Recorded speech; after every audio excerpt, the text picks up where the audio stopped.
There it is, a win for the ages.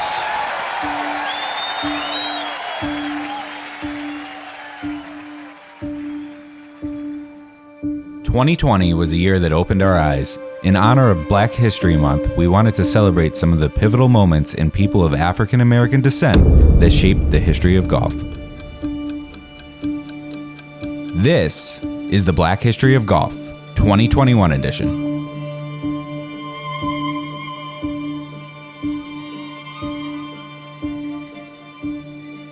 The United States Golf Association was formed in 1894 to settle a debate on who would be titled the National Amateur Champion. 1895, the USGA held the first U.S. Open.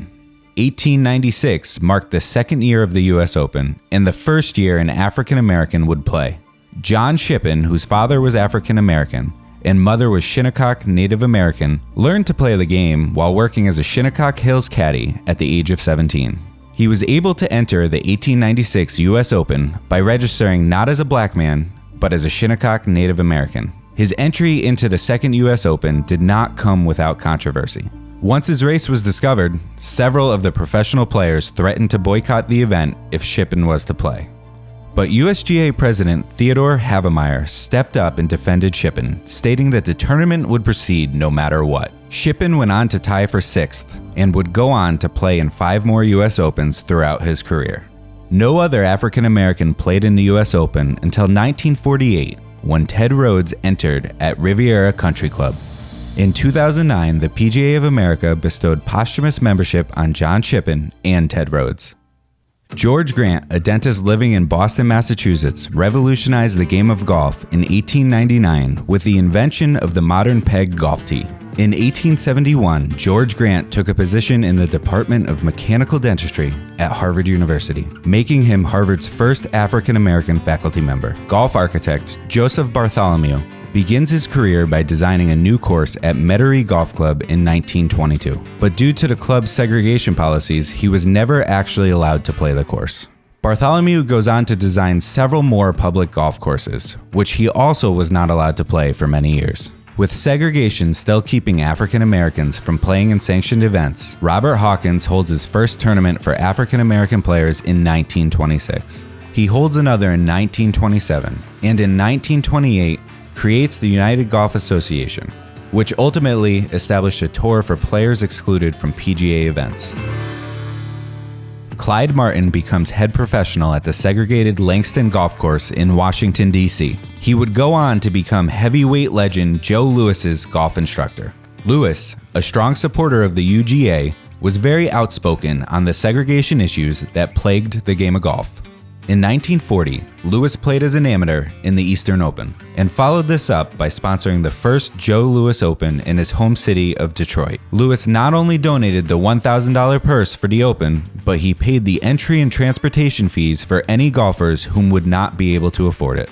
After retiring from boxing in 1951, Lewis was able to concentrate specifically on the game of golf, and won the amateur division of the National, a prestigious feat in the UGA. His success in the game earned him an invite to the 1952 San Diego Open, but unfortunately, due to the PGA's Caucasian-only ruling, Lewis was prevented from entering. After petitioning the tournament officials, Lewis was allowed to compete in the event as an exempt amateur. This ruling fueled Lewis's desire to break down the racial injustices that were prevalent in the PGA and the game of golf. Lewis's fight for diversity earned him an honorary membership from the PGA in 2009. 24 years after Joseph Bartholomew designed his first golf course, William Powell, a U.S. Air Force veteran, was denied a GI loan for the golf course that he was looking to build in his hometown of East Canton, Ohio. After being denied by the government, Powell was able to secure the funding from 2 African-American physicians and his brother, who took a second mortgage out on his home. In 1948, Powell opened Clearview Golf Club, a 9-hole public course. The opening of Clearview Golf Club made Powell the first African-American to build, own, and operate a golf course. Powell went on to expand Clearview into an 18-hole course in 1978.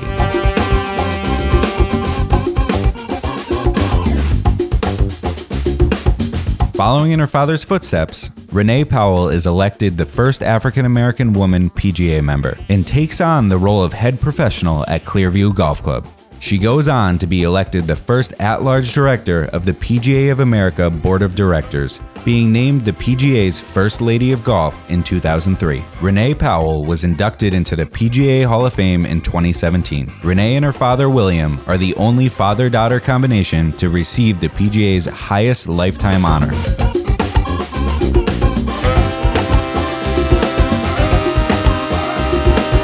In 1956, Ann Gregory became the first African-American player to enter the U.S. Women's Amateur. Gregory was a strong player that loved the game of golf.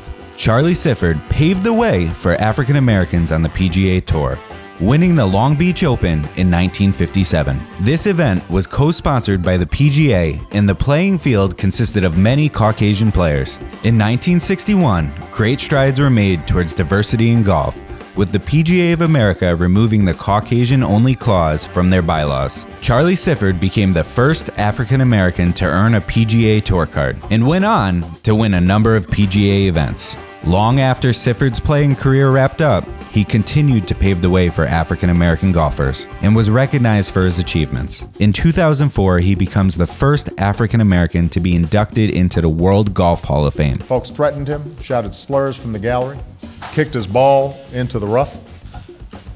Charlie's laughing about that. My ball's always in the rough. And in 2014, he receives the Medal of Freedom from President Barack Obama.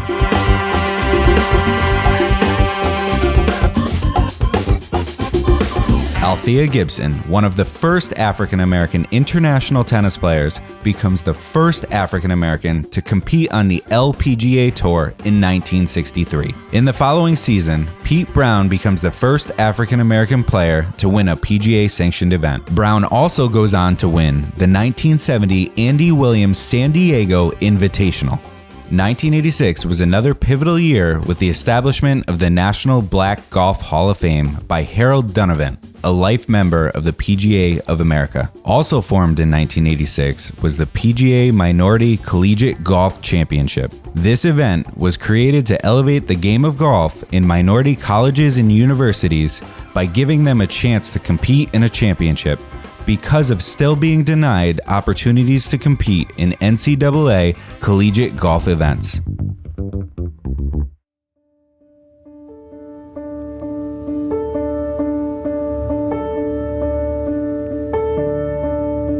The drive down Magnolia Lane was not made by an African-American competitor until 1975, when Lee Elder becomes the first African-American to ever be invited to play the Masters. Unfortunately, Lee Elder misses the cut, but goes on to win 4 times on the PGA Tour and 8 times on the Champions Tour. Elder also becomes the first African-American to play in the Ryder Cup during the 1979 season. Lee Elder is set to be the first African-American honorary starter in the 2021 Masters this April. It wasn't until 1990 that Augusta National would extend their prestigious invite to the first African-American member, businessman Ron Townsend. During that same season that Elder played in the Ryder Cup, Calvin Peete wins the 1979 Greater Milwaukee Open.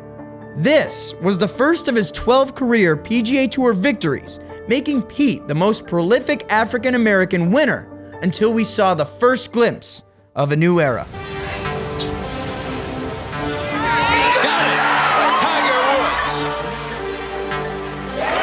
Tiger comeback completed, and with it, golf history. Wake up every morning with drive. Being on the ground, know I had to survive. We had to win. Started from the dirt and the rubble. I had to be the needle that was popping your bubble, letting the air out. Walking with a clear route. The return to glory. Tiger Woods revolutionized the game of golf. He is the only golfer to hold 3 consecutive U.S. amateur titles. Cypress, California, Tiger Woods. In 1996, Tiger makes his debut on the PGA Tour at the Greater Milwaukee Open, tying for 60th. He goes on to win 2 PGA Tour events and is named PGA Tour Rookie of the Year. 1997 was a year that defined history. Making his way down Magnolia Lane, Tiger becomes the first African-American and youngest player to ever slip on the green jacket. He also set a new Masters record with his 12-stroke margin of victory. This was far from the end of Tiger's accomplishments for the 1997 season. He goes on to win the PGA Tour money title for the first time and captures his first PGA of America Player of the Year award and PGA Tour Player of the Year award. Tiger also ascends to the #1 ranking spot in the world for the first time. Tiger would become the youngest player to complete the career Grand Slam in 2000 by winning the US Open and the Open. If Tiger Woods wins this tournament, it'll be the greatest achievement in modern day golf. 2001 brings another Masters win to the list, completing what is now known as the Tiger Slam, holding all 4 major championship trophies at the same time, a feat that only Tiger has been able to complete to this day. Tiger reassumes the #1 spot in world ranking in 2005 and holds this spot for a new record of 281 weeks.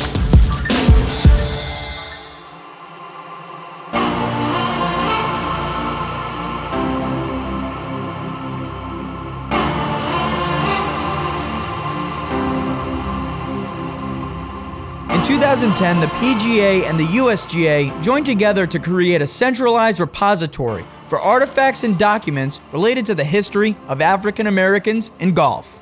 Joseph Bramlett makes his debut on the PGA Tour after earning his playing privileges at Q School in late 2010. Bramlett is the first African American player to make the PGA Tour since Tiger Woods. While there have been great strides and accomplishments in the game, there is still room to grow. In the last 60 years since Sifford became the first African American on tour, there have only been about 30 African Americans to actually play on the PGA Tour. In 2018, Cameron Champ becomes the 7th African American player to win on the PGA Tour. We are grateful for everyone who has contributed to the history of golf and look forward to the continued evolution in the years to come.